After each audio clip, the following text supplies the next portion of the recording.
Tuesday on The Social. Kate Middleton goes blonde. We discuss the so-called shocking transformation and what could be behind the princess's dramatic new do. And is it time for a homework overhaul? Why Kim Kardashian is arguing kids shouldn't be bringing schoolwork home after a full day of class. Then, can beavers stay underwater? Do porcupines shoot their quills? It's National Wildlife Day. Take our quiz and see how much you know about the animals that live among us. Plus, Canadian filmmaker Gail Maurice stops by to tell us about her new TIFF film, Bloodlines, a love story set in a small Métis community exploring identity and the power of family and community. It all starts now on The Social.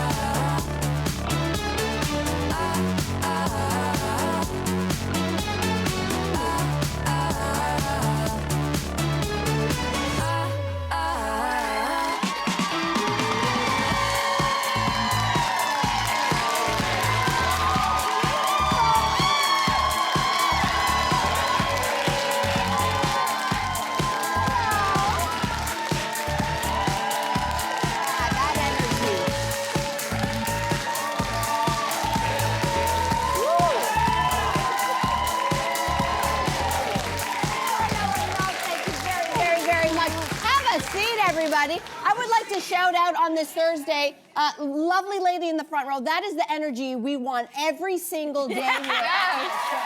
Dancing up a storm. That's the energy. Welcome, everybody. It's so wonderful to see your faces. If you weren't here yesterday, we are officially in season 13. Yes, we are. I'm going to milk that all month long, just yes. Okay, everybody, we'd like to welcome to the show also host of SportsCenter and the NFL on CTV, Kara Wagland. Welcome to the show. This is a reception. Right? To do the walkout. Usually nice. on SportsCenter, you're already at a desk. There's nobody watching you. There's no light. I know. We're going to, and we have the best live audience on Canadian television. Amazing. Love it. I'm going to say that. All right, well, let's kick this off, everybody. I don't know if you saw this, but Kate Middleton has stepped out with a brand new do. Yeah. Okay, you'll take a look. People magazine is calling it a, quote, shocking blonde hair transformation, the biggest of her life. I don't know if that's how but anyway, that's how I read it. Okay, Kate's hair transformation. What do we make of this, Jess Allen? Are we calling it a transformation?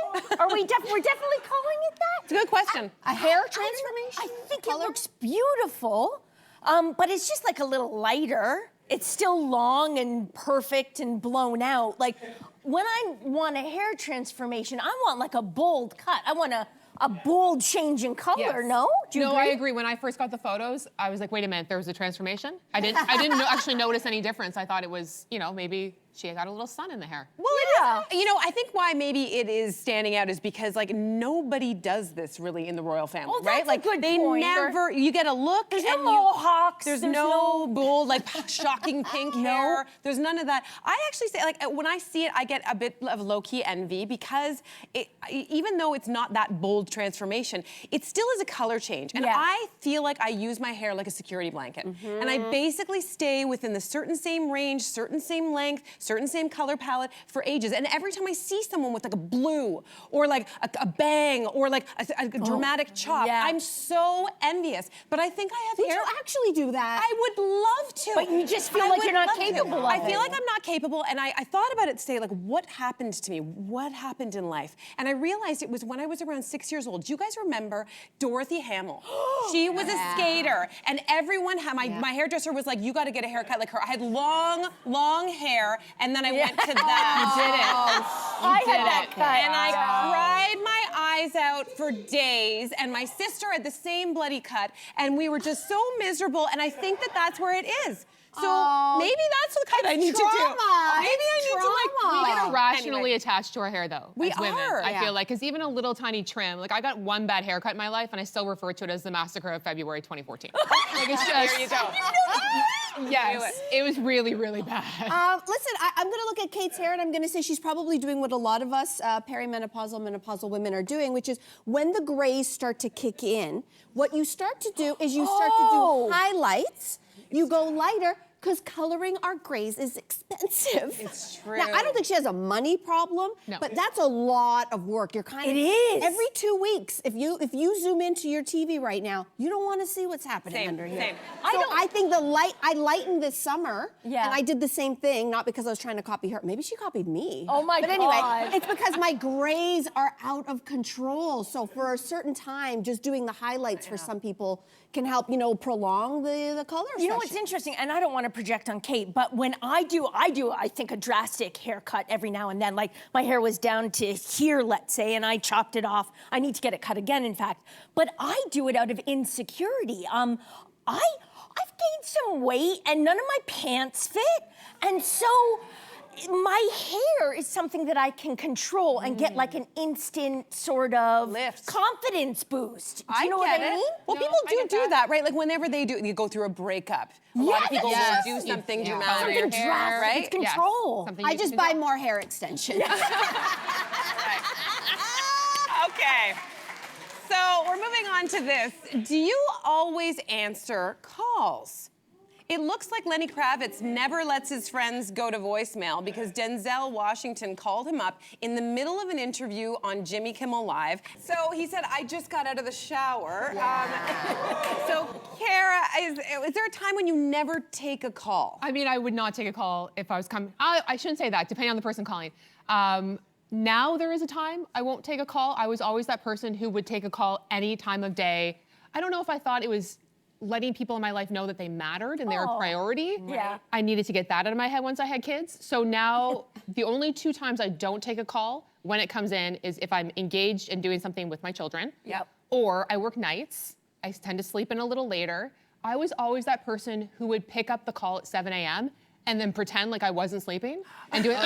No, you didn't wake me up. No, I was up. Everyone knows you were sleeping. It's ridiculous. Yeah. Now I will let that go to Monster is voicemail. calling you at 7 a.m. A lot of people. Monsters. Probably the person who's trying to get back at me for messaging them at 2 a.m. That's true. No, here's the thing with, first of all, like my phone doesn't ring anymore. Me too. And so I don't know who's calling anybody, but there is one person that is always calling me. It's the only person who calls me. It's my mom. Aww. Right? We all know. And you're always going to take the call when mom calls, okay? It doesn't matter. So last night I was out with my friends, and TIFF just started, the Toronto International Film Festival, and I'm out, and I have a girlfriend in, Aaliyah Jasmine, who we know. She's in from out of town, and so we were out. It's really late. When you get a call late from a parent, you know your heart stops. You're just like, this is not good. So we're in the middle of things. I don't drink anymore, but some of the ladies were drinking. We're having a good time, and I'm like, it's my mom. So of course I'm gonna answer. So I answer. I said, Mom, is everything okay? There's a crisis. I said, oh my God, what's the crisis? My phone doesn't fit into the new phone holder that you bought me. That's such a mom crisis. And I just went, on the one hand, I was like, okay, thank God it's not a crisis. By the way, I love you, Mom, and this is such my mom a thing. Yeah. But she was so excited at the new purple phone case I bought her that she was trying so hard. Then I hear my dad in the background. He's like, I've been working on this for half an hour. Oh my! Can't get the phone in the thing. I said, okay, crisis. She says, it's a crisis. I said, Mom, I'll see you on Saturday. I'm going to be up at the farm on Saturday. My friends guilted me. You're not going to make your mom wait until Saturday. What? You're right. So I said, here's the thing. I said, you know what? Did you take the last phone case off before you tried to put it into the new phone case? No. Guess what? Crisis averted. Oh my gosh. That's amazing. That's amazing. And you know what? Wait till you see my mom's new phone case. It is so hot. So good. I love you, Mom. She's going to be mortified. Up next, everybody, are your kids coming home with homework already? Are they? So Kim Kardashian says she doesn't believe in homework and they shouldn't have it because they've been at school already all day. So what's your take on homework after this?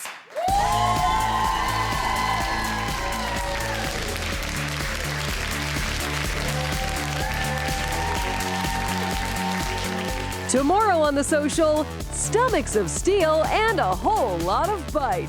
The world's greatest competitive eater, Joey Chestnut, dishes on what it takes to make it as a professional.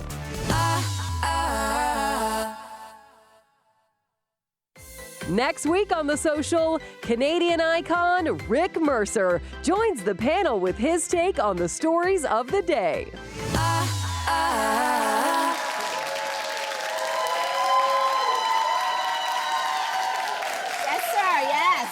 Welcome back, everybody. Remember, you can find us on social media. We want you to be a part of this conversation. That's what social media is for, so get us there. So Kim Kardashian sparked debate online after saying she doesn't believe in homework. She says after 8 hours a day in school, kids need to, also do sports, have a life, and spend time with their family. So should kids be given homework? Kara, what do you think? 100%. I hear a lot of yeses. I say 100%. 100% yes to the homework. The one young person in the audience is saying no. Is saying no. I completely validate the whole kids need to be able to play outside. There need to be parameters. But if there's something I learned last year, my eldest Jake is 8, so he's in grade 3 now. In grade 2, he had a teacher who consistently gave him homework every day. It became a routine, and he learned the discipline of the expectation is you come home, you wash your hands, you sit down, we get the homework out of the way right away, and then you can do your screens, you're going outside, you're playing.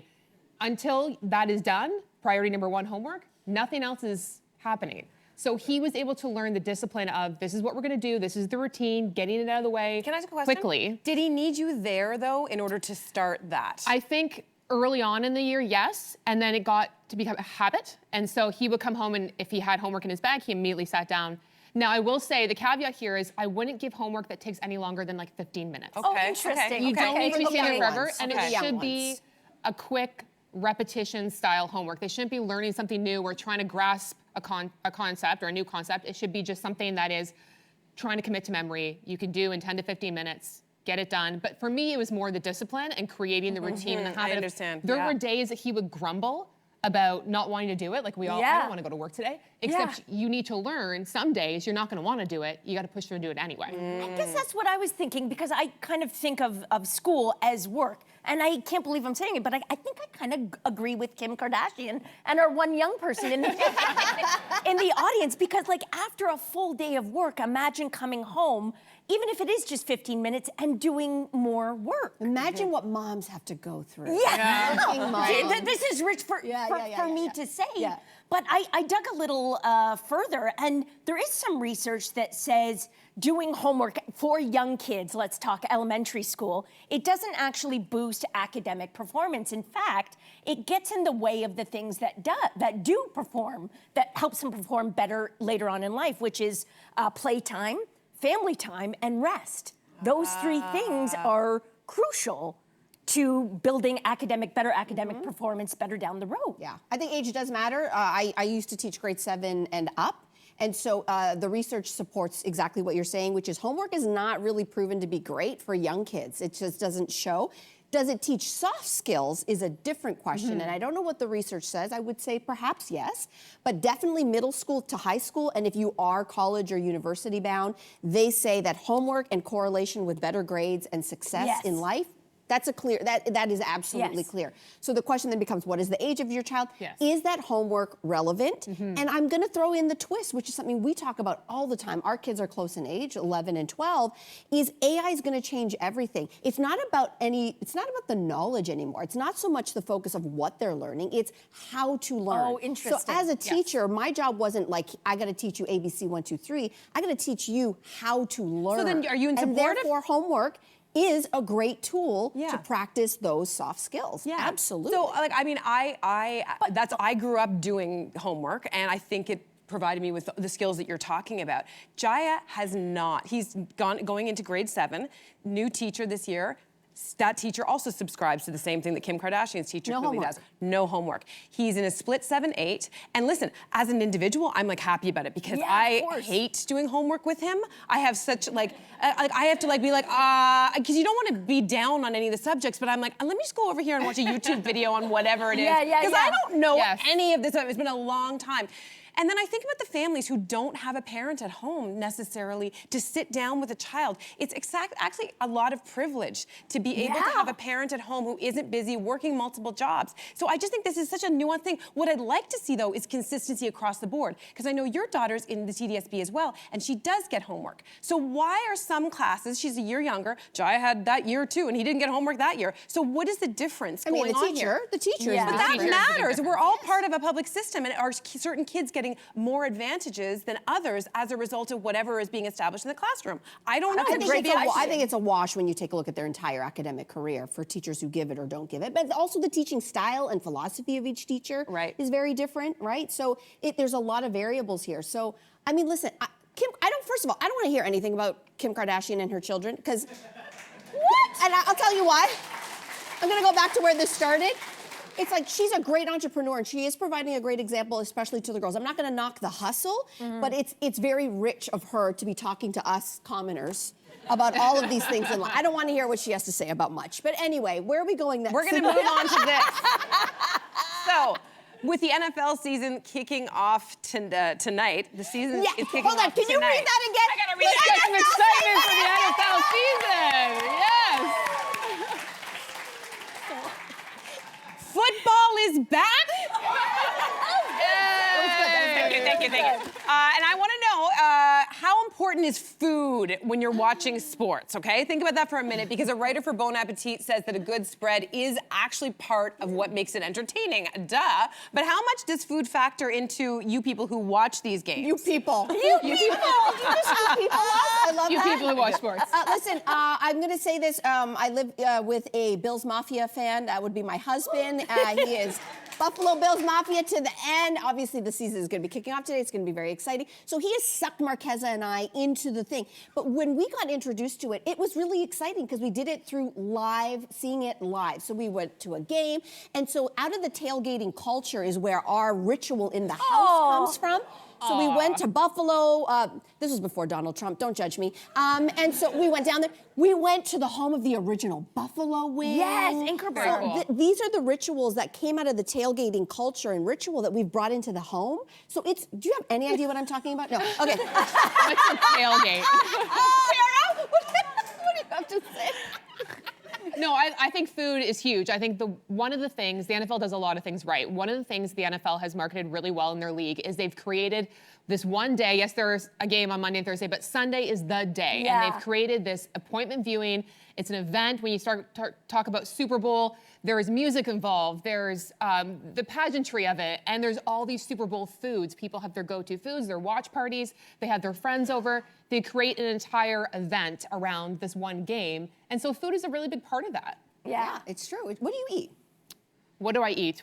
I mean, I can't say no to a wings. Nachos are probably my number one. That's mine. I will say, I get a lot of DMs from men who watch sports, and one of the main questions I get is, how do I get my girlfriend to watch sports? Oh my How do I get her to God. be interested in sports? And the main advice I give is Taylor Swift. Taylor Swift helps. The Taylor Swift effect, definitely. Food. Make it an event. Cute outfits. Make it fun. Bring some people over. Have a party. Get all the food spread out there. Yes. There you You're go. smart. Get the Nice. peripheral Nice. fans involved. Love it. Yeah.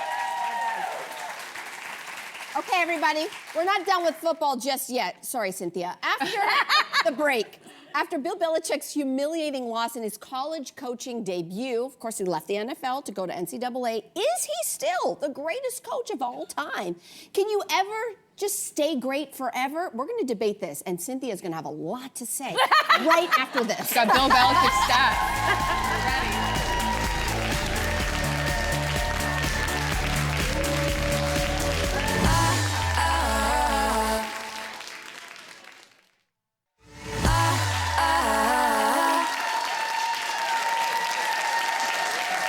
Welcome back. So Bill Belichick's college coaching debut.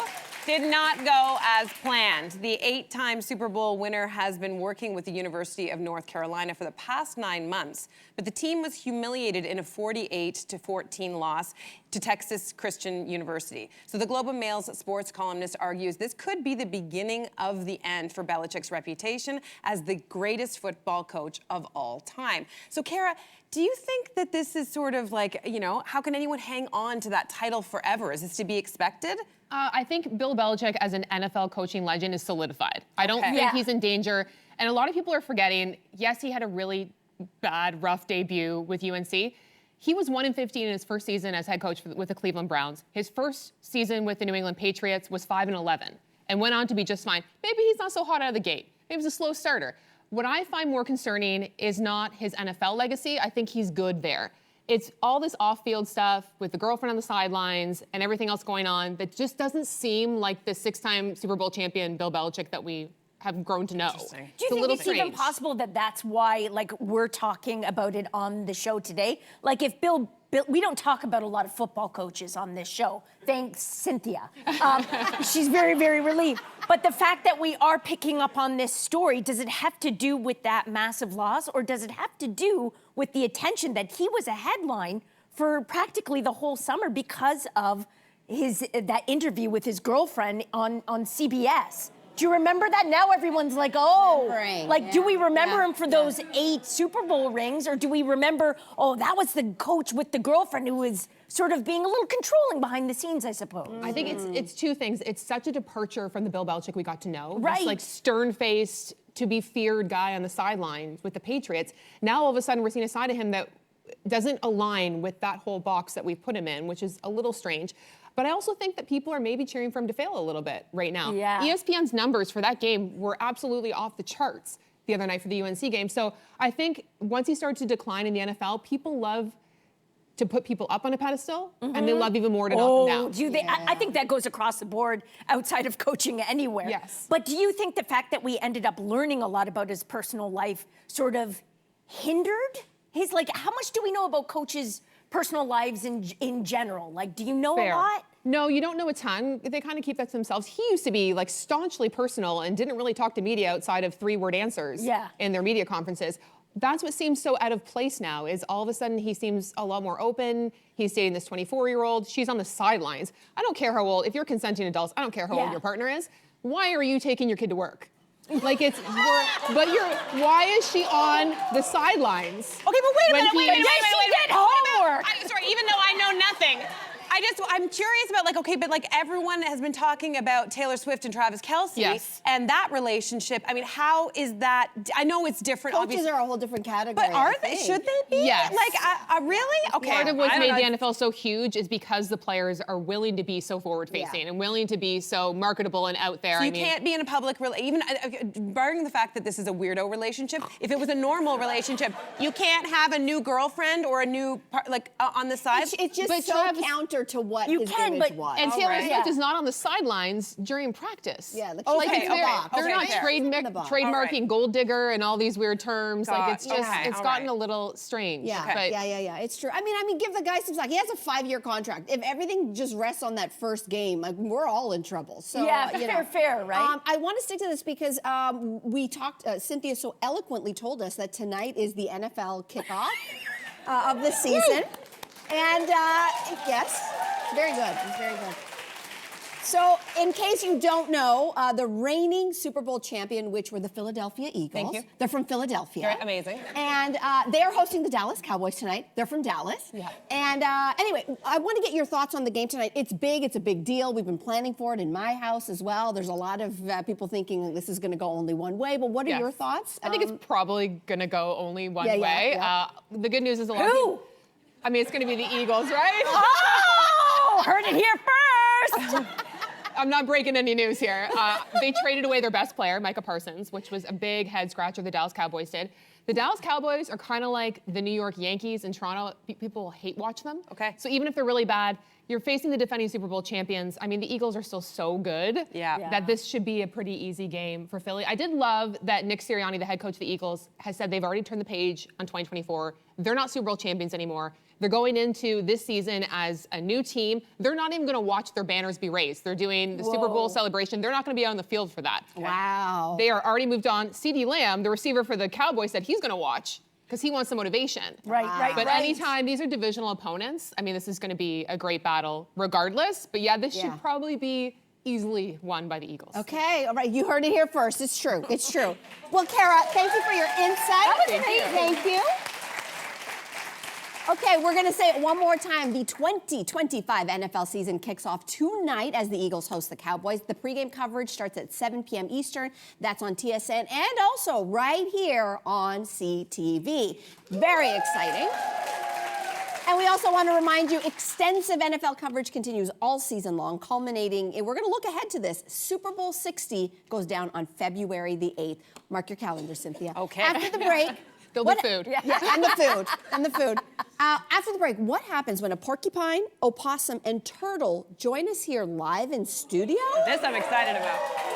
Stick around and find out. We'll be back.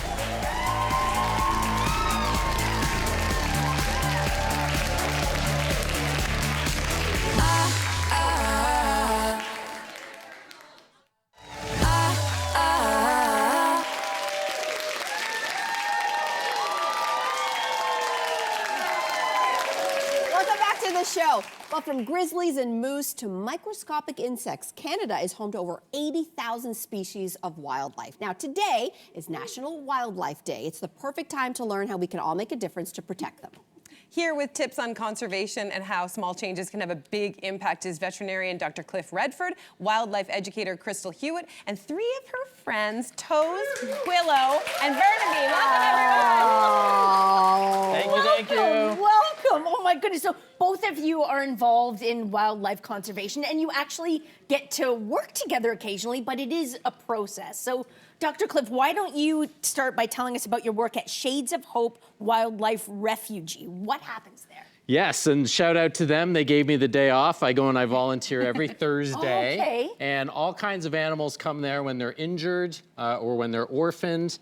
And I help get them better. I help heal them. And then we try and release them. And sometimes they can't be released. Maybe they're injured. Maybe they're too imprinted on people.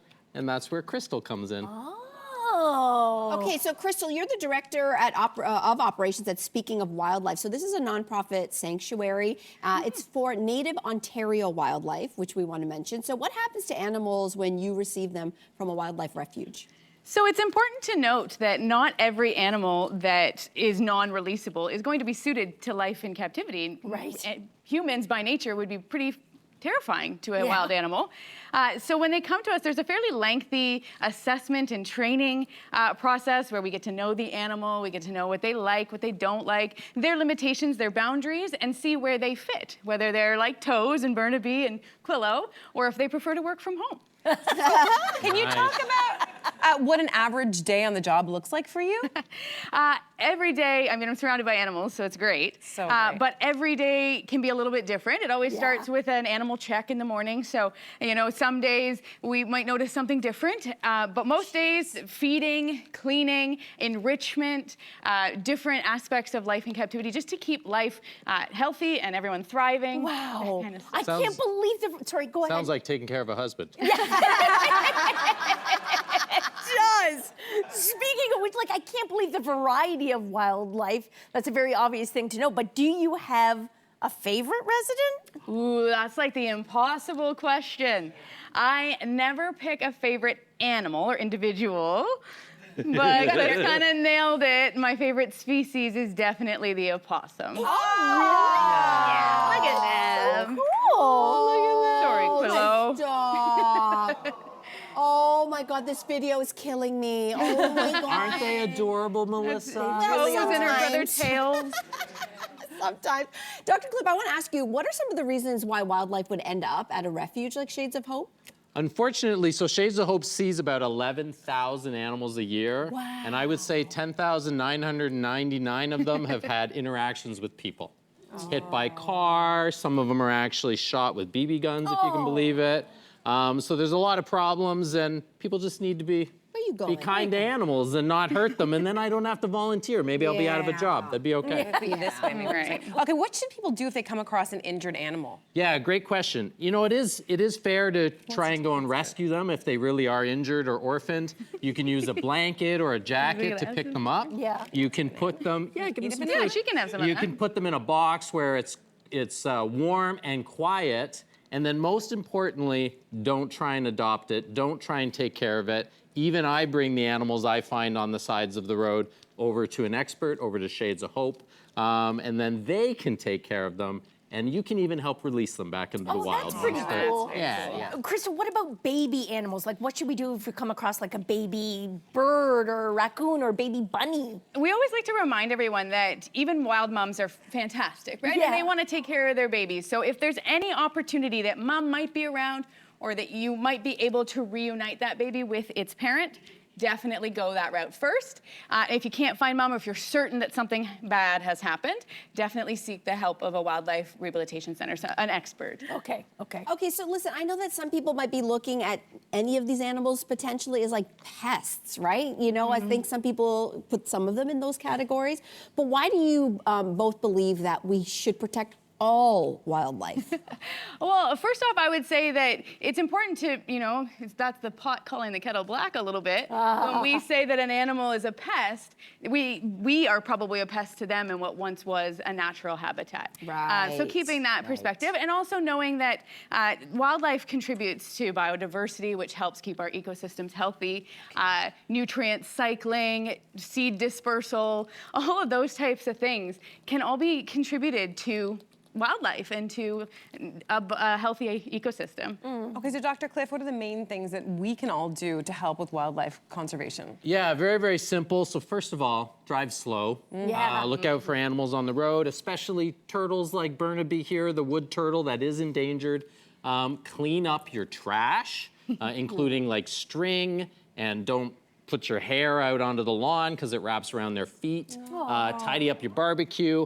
I like to be lazy in my garden and leave sticks and leaves for the animals to make a little habitat. And then other than that, give them their space, treat their removal properly with an expert. Don't feed them unless you're trained like us. Don't feed them. Do not feed them, and don't adopt them. Get them to a rehabber, an expert if you find one that's injured or orphaned. Excellent points. Now, before we let you go, we thought it would be fun to play a little wildlife trivia game featuring the friends that you brought with us today. So everyone has their paddles. Sin and Mel, I'm gonna pass down 2 paddles to you. Oh, goodness. You got them? This is complicated. Okay, these are all gonna be about our 3 friends, Toes, Okay. Quillo, and Burnaby. So truth, everyone in the audience, you all have these, right? Truth or tale, isn't that cute? Oh my God.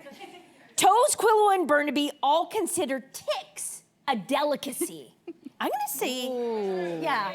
I don't know. So that is a tail. Oh!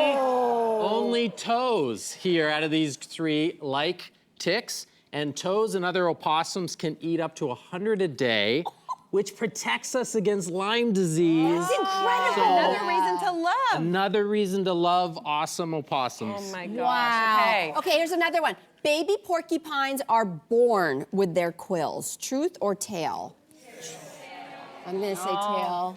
Mothers, brace yourselves. They are born with 30,000 quills.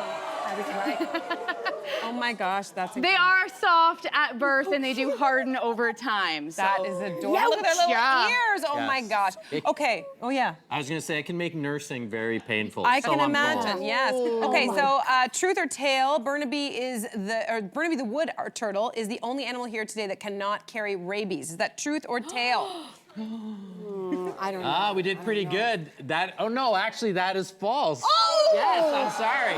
So, reptiles like Burnaby are cold-blooded, so they cannot get rabies, but warm-blooded marsupials also cannot get rabies because their blood is kind of chill, they're kind of relaxed. So, they protect us from Lyme, they don't get rabies, they deserve our love and respect. Oh my God. Dr. Cliff, Crystal, this was wonderful. Thank you so much for joining us today. Wow. Wow. Hey, listen, we'll be right back to tell you about a movie premiere happening at the Toronto International Film Festival that you just have to check out. Don't miss it.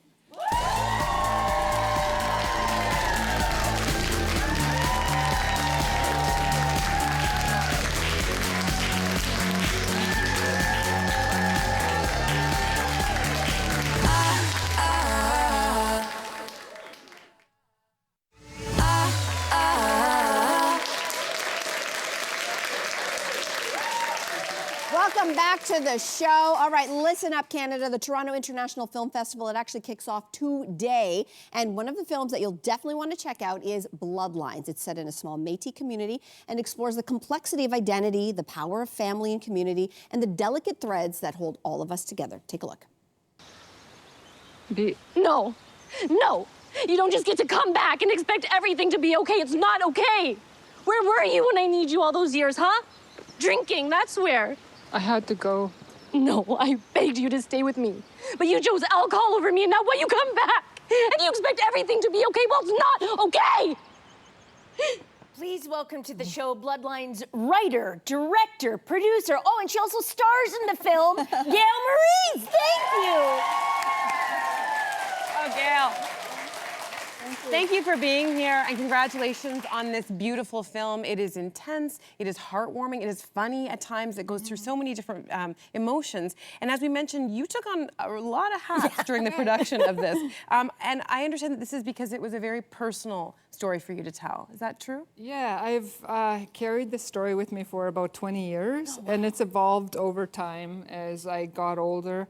And I've tried to make it at various times during those 20 years. But then, everything just came together. Last year, actually, at this time, I was shooting. Wow. So it is a personal story. I always put a lot of me in my films. Yeah. Well, the center of the film, the true heart of the film, it is a love story. Beatrice, played by Dana Solomon, is completely taken by a young woman who arrives in her community, and the two quickly fall in love. Both young actors are incredible in their roles. Did they impress you right away? So our casting director, Melanie Bray, did an amazing job. She looked at social. She threw her net everywhere. Yeah. And we also went to the States to try to find the right actors. And then when we found, when we narrowed it down, we brought in people for chemistry reads. And Derek and Dana were just, the chemistry was there. They have some really sexy scenes, I'll just say. And now they're such good friends. They love each other. They're best friends. And before this, they didn't know each other. Oh, wow. Yeah. Sexy scenes and also funny scenes. Yeah. So there's a chorus of very funny older women. They're known as the Granny Gang. The Granny Gang. And they try to get Beatrice to mend things with her mom. Yeah. And of course, they're played by, the mother, of course, played by you. And if I'm not mistaken, one of these actors was actually your mom, if that's true. So you had to direct your mom on set? What was that like? Well, so my mom is one, there's Maggie Maurice, who's my mom. There's Bertha DeRocher and Mary Burnoff. And I had to go to my village to find the actors. But back to your question, directing my mom was incredible. I always get emotional when I talk about it. There's one scene in particular where my character and her character are sitting in a kitchen, and we're talking about forgiveness, and I'm wondering if my daughter will ever forgive me. And we look at each other, but it's me and my mom, but we're both these characters, and we're saying so much more than what's on the word. So we're like telling each other, like, I'm gonna get a... You know, it's beautiful. And it's like, it's Gail and Maggie, and we're talking about forgiving each other for past things that happened. Art imitating life, or vice versa. Was that kind of cathartic for you in some way? It was, I just saw it as a huge blessing, and I felt so grateful, and I am so grateful to be able to do this and to have my mom in my film, and I just couldn't believe that it was actually happening. And I'm sitting here talking to my mom as two characters. Yeah, you know, it's beautiful. Yeah, I'm blessed. The film is also a beautiful. It's lovely. The film is also a beautiful celebration of Métis culture. About a third of the dialogue is in Michif. That is a language that is spoken by, I think, just over 1,000 people. Yeah. So did the entire cast know the language? Did they have to be taught? So there's only 1,130 speakers according to the National Film Board of Canada. Yeah. So I always put a little bit of my language in my films, only because there aren't a lot of speakers. And my dialect, Northern Michif, there's only 5 villages in Canada that speak it, 5 villages in the world that speak it. Wow. So I had to go back home to audition people because authentic representation is really important to me in the films, and I needed speakers. And you can't say these words and learn these lines without emotion. Like you need the emotion. So that's why I went back to my village and I found these 3 actors. And Dana Solomon, who does not speak Michif, actually says a lot of lines. She delivers a lot of her lines and a lot of emotional scenes in the language. And she did an incredible job. Wow. And she learned the nuances, and the grannies were so proud of her, you know, that she was able to actually take our language and hold it with care and love. Bloodlines is going to have its world premiere at TIFF on Monday. Huge. So, is it I can only imagine, is it a nerve-wracking experience to watch this in front of a bunch of people? I'm excited. I'm excited. It's finally out there in the world. And I'm excited to see my actors experiencing it for the first time, because Dana, Derica, Mary, Maggie, and Bertha, this is the first time for them. Most of them have never acted before. Dana's done a bit of acting, but this is the first time where they're going to see themselves in TIFF, which is one of the largest film festivals in the world. With an audience. Yeah, with an audience. But also what I'm excited about too is to see my mom and the ladies from my village to see themselves speaking our language, which is so hard. You never see that on any feature film in Canada yet.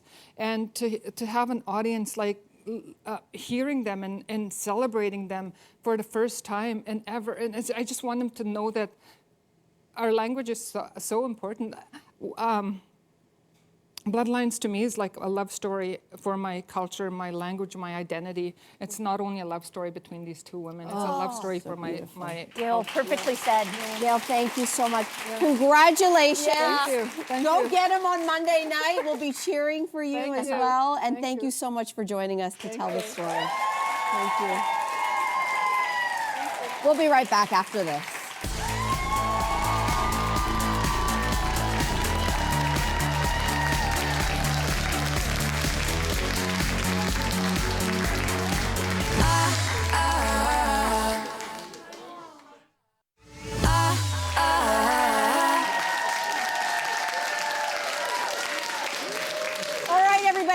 With the kids back in school, it might be the right time to consider a me moon. Heather Greenwood-Davis is back, and she's going to share a list of getaways that prioritize you. Plus, we're going to find out what it takes to be a professional eater. Joey Chestnut. Look up the name, Joey Chestnut. He will be here to challenge us to a poutine eating competition. We got to start practicing, and Jess, you're never going to fit in your pants again. I'm sorry. I'm like, this is work. I have to shove my face with poutine. And you do your job well, so we got to do it. It's fine. It is. See you tomorrow.